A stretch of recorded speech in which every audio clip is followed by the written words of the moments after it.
நாங்கள் அரசியல் பேசுவதற்காக வரல, ஆனால் அவருக்கு ஒரு தோளுக்கு தோளா நிற்க இங்கு வந்திருக்கிறோம்.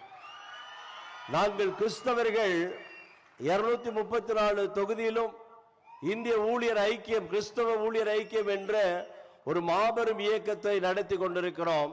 நாங்கள் உங்களுக்கு தோளுக்கு தோளாய் நிற்போம். We will be with you. We will be with you in all means. எல்லா நேரங்களிலும் நாங்கள் நிற்கும்படியாய் வந்திருக்கிறோம். ஏனென்று சொன்னால் ஒரே ஒரு காரியத்தை சொல்லுகிறேன்.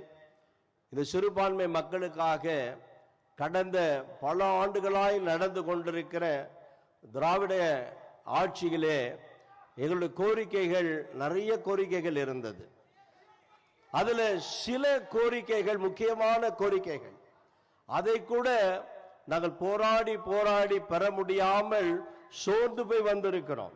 எங்களுக்கு ஒரு சில கோரிக்கைகள் இந்த அன்பு தளபதி விஜய் அவர்கள் மூலியமாய், புரட்சி தளபதி விஜய் மூலியமாய் அந்த கோரிக்கைகளை நிச்சயமாய் நிறைவேற்றுவார். நீங்கள் முதல்வராய் வருகிற 2026 வருஷத்திலே இந்த தமிழகத்தை ஆள்வீர்கள். அது நிச்சயமாய் நடக்கும். ஒரு காரியத்தை சொல்லுகிறேன். என்னுடைய